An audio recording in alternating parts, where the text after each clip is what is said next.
La llamada llegó un sábado de octubre a las 2:47 de la madrugada. Supe que eran malas noticias antes siquiera de mirar la pantalla. Nadie llama a esa hora con buenas noticias. Señorita Carmen, la voz era profesional y controlada. Soy el agente Mateo de la Policía Municipal. ¿Es usted la propietaria de un Audi A4 del 2021? ¿Matrícula 847? Un escalofrío me recorrió el cuerpo. Había comprado ese coche hacía 6 meses, después de 3 años ahorrando cada euro de las horas extra, cada bono, cada devolución de impuestos. Era lo primero realmente bueno que había poseído. Y lo había cuidado tanto que aún conservaba las protecciones de plástico en las alfombrillas. Sí, es mi coche. ¿Qué ha pasado? El vehículo se vio implicado en una colisión sin otro implicado sobre las 2:15 de la madrugada. El conductor chocó contra un poste de la luz en la Avenida de la Costa. Ha sido trasladado al Hospital Metropolitano. El conductor. Mi corazón se detuvo. Le había prestado el coche a mi hermano Javier para lo que se suponía que era una cena rápida con amigos. ¿Está bien? Está consciente y estable. Sin embargo, debo informarle que el alcohol parece ser un factor en la colisión. Necesitamos que venga al lugar de los hechos para hablar sobre el vehículo. Me puse la ropa deprisa y conduje hasta la Avenida de la Costa, con las manos temblando sobre el volante de mi viejo Honda Civic, el coche que conservaba como transporte de respaldo. Al llegar, no podía procesar lo que veía. Mi precioso Audi plateado estaba enrollado alrededor de un poste de teléfono como un trozo de papel arrugado. La parte delantera estaba completamente destrozada. El techo se había hundido por el lado del conductor, y había cristales y restos metálicos esparcidos a lo largo de unos 15 metros de asfalto. El agente Mateo se acercó mientras yo permanecía allí mirando los restos. Carmen, lamento lo de su vehículo. ¿Cree que se puede reparar? Él miró el metal retorcido que antes era mi coche. Señora, sinceramente me sorprende que el conductor haya sobrevivido. Fue una colisión a alta velocidad. Sentí náuseas. ¿A qué velocidad iba? Según los daños y las marcas de frenada, estimamos unos 105 km/h en una zona de 50. 105 en 50. Javier había estado conduciendo mi coche a casi el doble de la velocidad permitida, ebrio. ¿Qué pasa ahora? Estamos investigando el accidente. Su hermano será sancionado por conducir bajo los efectos del alcohol, conducción temeraria y varios cargos más. Dado que es su segunda infracción por DUI en 3 años, se enfrenta a consecuencias graves. Segunda infracción por DUI. No lo sabía. ¿Y el coche? Deberá ponerse en contacto con su compañía de seguros. El vehículo será remolcado al depósito una vez que terminemos de procesar la escena. Pasé el resto de la noche en el hospital esperando noticias sobre el estado de Javier. Tenía una conmoción cerebral, 3 costillas rotas y una muñeca fracturada. Pero los médicos dijeron que se recuperaría por completo. Cuando por fin estuvo lo bastante lúcido para hablar, sus primeras palabras no fueron una disculpa. Carmen, gracias a Dios que estás aquí. Esto es una pesadilla. No recuerdo nada después de salir del restaurante.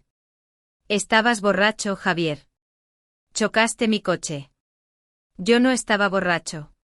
Tomé quizás 2 cervezas con la cena. Lo miré fijamente. La policía dijo que tu tasa de alcoholemia era de 12 y 14. Eso es casi el doble del límite legal. Eso no puede ser. Esas pruebas se equivocan todo el tiempo. Incluso tumbado en una cama de hospital, con la evidencia de su conducción ebria literalmente rodeándonos, Javier negaba su responsabilidad. Mi coche está siniestro total, dije en voz baja. El seguro lo cubrirá, ¿verdad? Estará bien. Javier, podrías haber matado a alguien. Podrías haberte matado a ti mismo. Pero no lo hice. Fue solo un accidente. Solo un accidente. Como si conducir ebrio a 105 km/h por un barrio residencial fuera un acto ineludible de la naturaleza. Salí del hospital sin decirle una palabra más. El domingo por la tarde estaba en mi apartamento intentando lidiar con las reclamaciones al seguro y los informes policiales cuando mis padres aparecieron sin avisar. Carmen, tenemos que hablar de la situación de Javier, dijo mi madre en cuanto abrí la puerta. ¿Qué situación? ¿Te refieres a la situación en la que robó mi coche y lo destrozó conduciendo borracho? No robó tu coche, dijo mi padre firmemente. Le diste permiso para tomarlo prestado. Le di permiso para ir a cenar y volver, no para ir de bar en bar y conducir ebrio a el doble de la velocidad permitida. Mi madre se acomodó en mi sofá con el aire de quien se prepara para dar una conferencia. Javier cometió un error grave. Pero es familia, y la familia perdona a la familia. Podría haber matado a alguien, pero no lo hizo. Tu padre dijo que está vivo. Nadie más resultó herido. Y el seguro reemplazará tu coche. Todo salió bien. No podía creer lo que oía. ¿Todo salió bien? Mi coche está destrozado. Javier se enfrenta a cargos penales y podría haber matado a una persona inocente. No seas tan dramática, dijo mi madre. Los accidentes ocurren. Javier se siente fatal por esto. Porque cuando hablé con él en el hospital, negó estar borracho y lo llamó solo un accidente. Está en estado de shock, explicó mi padre. La gente dice cosas que no quiere decir cuando está traumatizada. Está en estado de shock. ¿Y yo qué? Trabajé 3 años para ahorrar para ese coche. Mi madre se inclinó y me dio una palmada condescendiente en la mano. Y trabajarás para ahorrar para otro. Eres joven. Tienes un buen trabajo. Te recuperarás. Javier es el que podría ir a la cárcel. Quizás debería ir a la cárcel. La habitación quedó en un silencio sepulcral. Carmen, dijo mi madre, con la voz aguda de desaprobación. Eso es algo terrible que decir de tu hermano. Es algo terrible lo que él hizo. Esta es su segunda infracción por DUI. Tiene suerte de no haber matado a nadie. Segunda infracción por DUI. Mi padre parecía confundido. ¿Tú no lo sabías? Javier tuvo su primera infracción hace 2 años. Aparentemente nunca te lo dijo.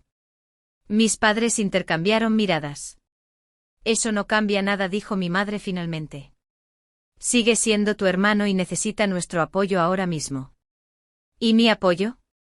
¿Y el hecho de que acabo de perder 45.000 euros porque Javier decidió conducir borracho con mi coche? El seguro lo cubrirá, dijo mi padre con desdén. El seguro no cubre el valor total. Tendré suerte si obtengo 35.000 y aún debo 38.000 del préstamo. Voy a terminar pagando un coche que ya no existe. Eso no es culpa de Javier, Carmen, dijo mi madre. Así funcionan los seguros. La miré fijamente. Es absolutamente culpa de Javier.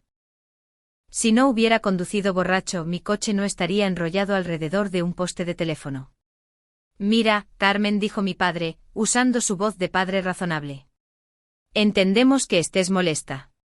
Pero Javier está pasando por suficiente ahora mismo como para tener que preocuparse también por el drama familiar. ¿Drama familiar? Este enfado que llevas encima no es saludable y no ayuda a nadie. No estoy enfadada porque disfrute estando enfadada.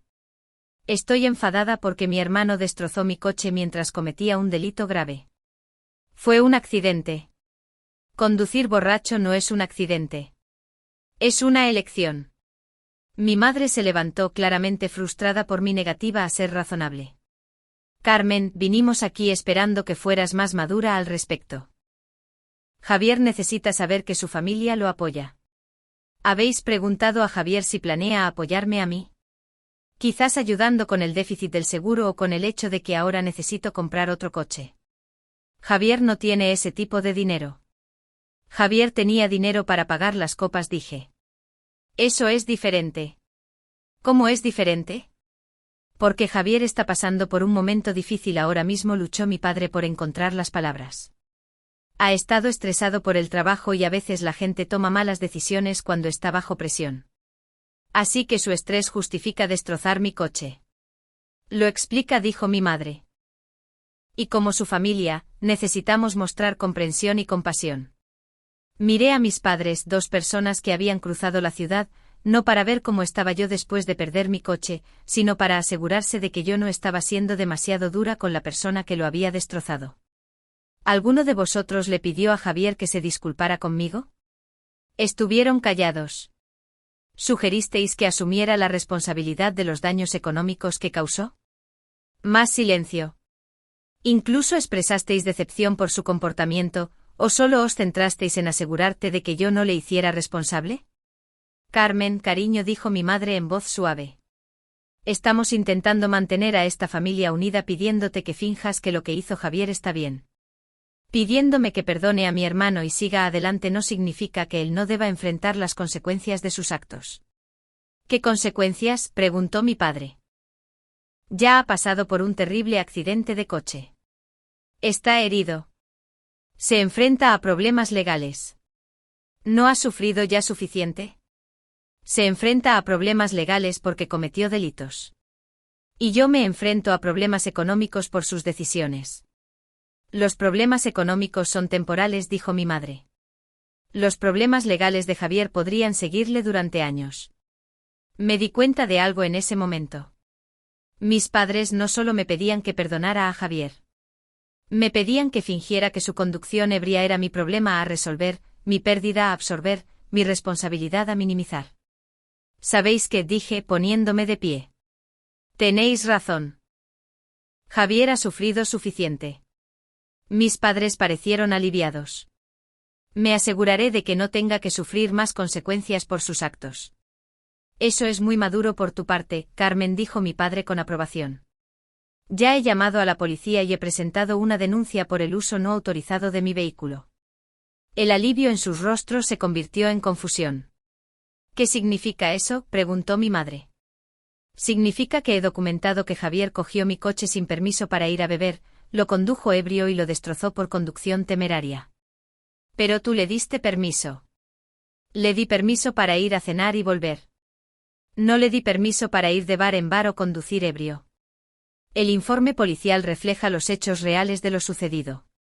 La cara de mi padre se estaba poniendo roja. Carmen, eso va a empeorar mucho la situación legal de Javier. Las decisiones de Javier empeoraron su situación legal. Yo solo me he asegurado de que haya un registro preciso de cuáles fueron esas decisiones. ¿Has presentado una denuncia contra tu propio hermano?, preguntó mi madre, como si hubiera cometido una traición impensable. He presentado una denuncia por mi vehículo robado y destrozado. El hecho de que mi hermano fuera quien lo robó y destrozó es desafortunado, pero no cambia los hechos. Esto es vengativo, Carmen, dijo mi padre con enfado. Intentas vengarte de Javier porque estás enfadada por tu coche. Intento asegurarme de que la persona responsable de destrozar mi coche rinda cuentas por destrozar mi coche. Eso no es venganza. Es justicia. Justicia. Mamá escupió la palabra. Estamos hablando de tu hermano, y yo soy tu hija. Pero aparentemente mi bienestar económico importa menos que la comodidad legal de Javier. Intentaron discutir conmigo durante otros 20 minutos, alternando entre chantaje emocional, acusaciones de vengativa y sermones sobre lealtad familiar. Nada de lo que dijeron cambió mi opinión. Al irse, mi madre se dio la vuelta con un último intento de manipulación. Cuando Javier vaya a la cárcel por tu informe policial, espero que puedas vivir con eso. Cuando Javier vaya a la cárcel, será porque condujo ebrio y destrozó propiedad, no porque yo documentara lo que hizo. Se fueron y no supe nada de mi familia en una semana. Durante esa semana, aprendí varias cosas interesantes del detective de policía que llevaba el caso de Javier.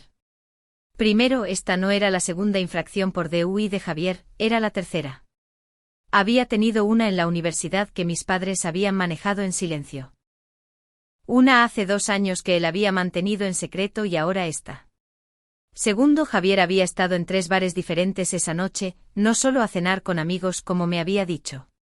Las imágenes de seguridad lo mostraban visiblemente intoxicado en el último local antes de subirse a mi coche. Tercero, Javier había estado enviando mensajes de texto mientras conducía en los momentos previos al accidente.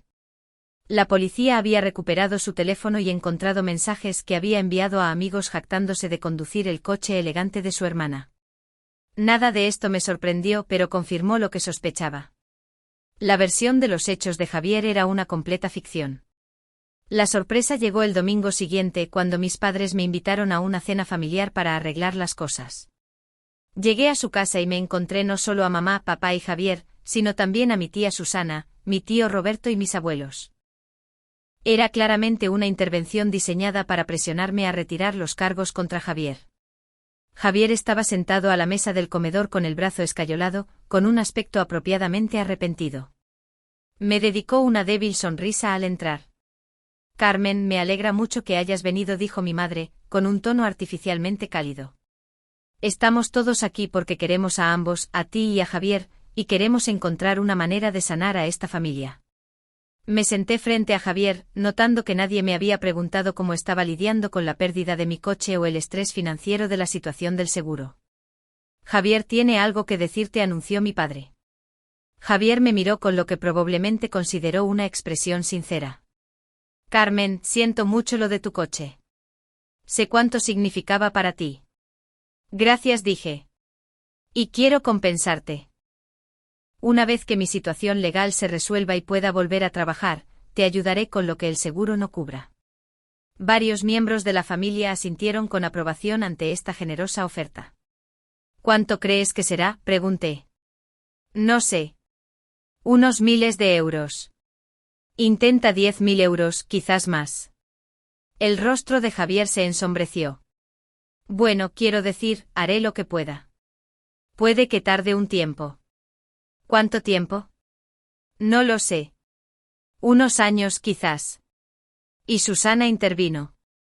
Lo importante es que Javier está asumiendo su responsabilidad y ofreciéndose a enmendar las cosas. ¿Está asumiendo la responsabilidad de conducir ebrio? La mesa quedó en silencio. Javier cometió un error, mamá empezó. Javier tomó una decisión, le corregí 3 veces. Esta es su tercera infracción por DUI. Varios miembros de la familia parecieron conmocionados. Aparentemente Javier había sido más exitoso en ocultar su problema con la bebida de lo que yo había imaginado.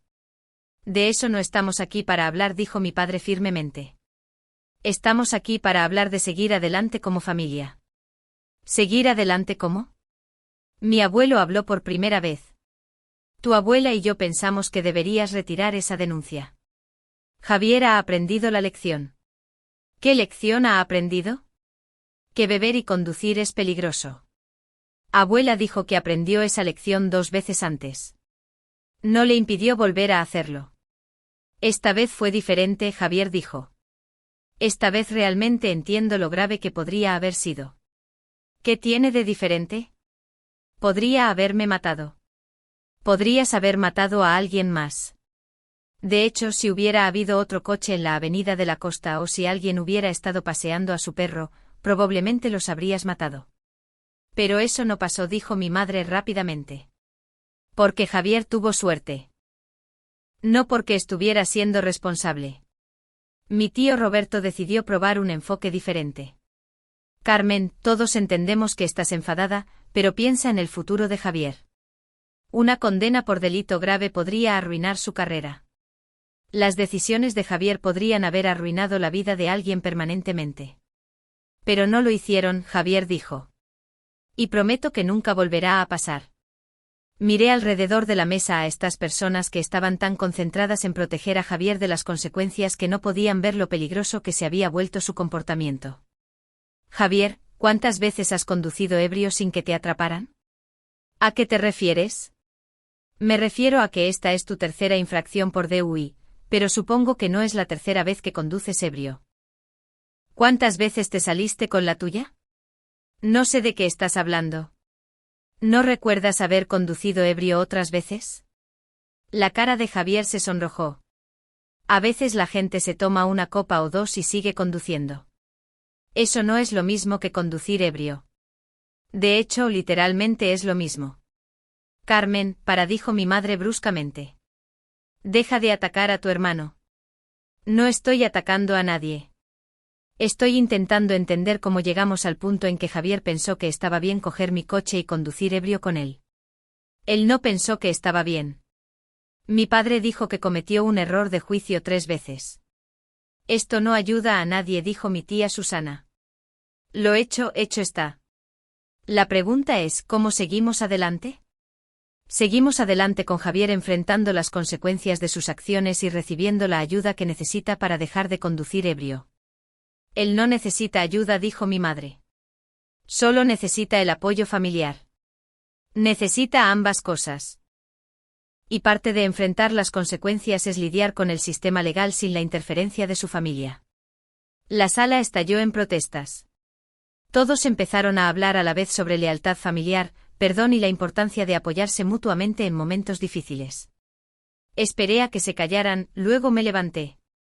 Puedo ver que esta cena en realidad no se trata de sanar a la familia, dije. Se trata de presionarme para que proteja a Javier de las consecuencias de sus acciones. Eso no es cierto, abuelo, dijo. ¿En serio? ¿Alguien aquí ha sugerido que Javier necesita ayuda profesional para su problema con la bebida? Silencio. ¿Alguien ha sugerido que debería renunciar voluntariamente a su carnet hasta que demuestre que se puede confiar en él para no conducir ebrio? Más silencio. ¿Alguien ha reconocido siquiera que podría haber matado a gente inocente? Carmen, por favor, dijo mi madre, su voz suplicante.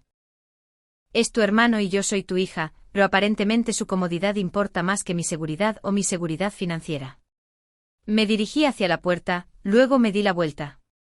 Solo para que lo sepáis, el informe policial que presenté no es lo que va a meter en problemas a Javier.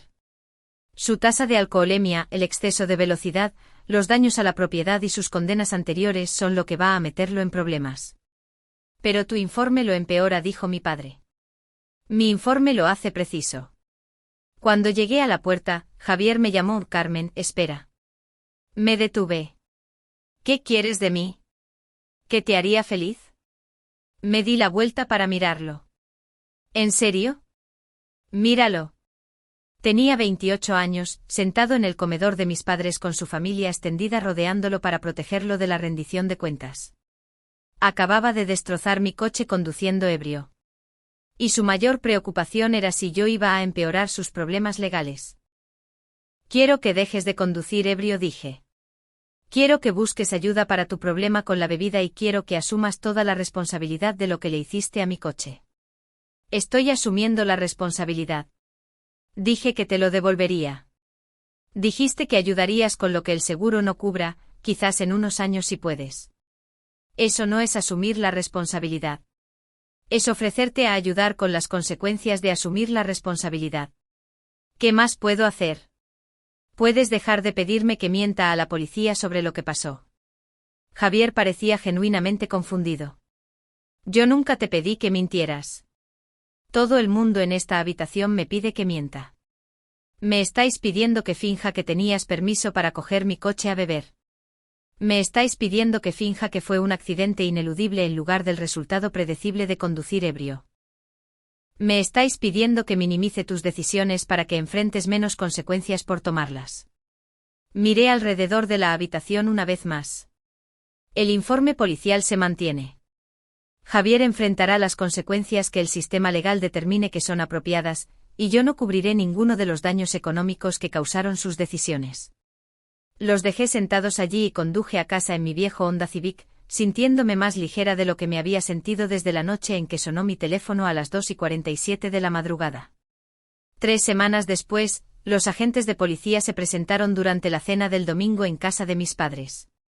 Yo no estaba allí. Había dejado de asistir a las cenas familiares después de la intervención, pero Javier me llamó después, aterrorizado y enfadado. ¿Sabías que me iban a arrestar en la cena?, exigió. ¿Quién te arrestó? La policía. Vinieron a casa de mamá y papá con esposas. Javier, no sabía cuándo te iban a arrestar. Solo sabía que te iban a arrestar. Esto es culpa tuya. Si no hubieras presentado esa denuncia. Si no hubieras conducido ebrio, no habría habido una denuncia que presentar. Todo el mundo me vio ser arrestado. Mamá estaba llorando. Papá estaba gritándole a los agentes. Y los vecinos salieron a ver qué pasaba. Lamento que eso haya sido embarazoso para todos. ¿Lo lamentas? Porque parece que querías que esto pasara. Quería que enfrentaras las consecuencias apropiadas por conducir ebrio y destrozar mi coche. Cómo se entregaron esas consecuencias no dependía de mí. Javier se quedó en silencio un momento. El abogado dice que probablemente iré a la cárcel por tu informe policial. El abogado se equivoca. Probablemente irás a la cárcel porque esta es tu tercera infracción por DUI, y causaste daños materiales significativos mientras conducías a velocidades peligrosas. Pero tu informe lo empeoró. Mi informe lo hizo honesto. Javier colgó. El juicio se celebró 4 meses después. Testifiqué sobre las circunstancias en que Javier había tomado prestado mi coche y el alcance de los daños que había causado. No embellecí nada, pero tampoco minimicé nada. Javier fue declarado culpable de DUI, conducción temeraria y uso no autorizado de vehículo. Fue condenado a 18 meses de prisión, 3 años de libertad condicional, y se le exigió que completara asesoramiento sobre alcoholismo y servicio comunitario. También se le ordenó pagar la restitución por el valor total de mi coche. Mi familia estaba furiosa conmigo. Según ellos, yo había arruinado la vida de Javier al decir la verdad sobre lo que había hecho. Pero algo interesante sucedió durante los meses posteriores a la sentencia de Javier. Otros miembros de la familia empezaron a contactarme en privado. Mi prima Lisa llamó para decirme que Javier había conducido ebrio con sus hijos en el coche hacía 2 años, pero ella tenía demasiado miedo de la reacción familiar para decirlo. El tío Roberto admitió que sospechaba que Javier tenía un grave problema con la bebida desde hacía años, pero no quería crear drama familiar al mencionarlo.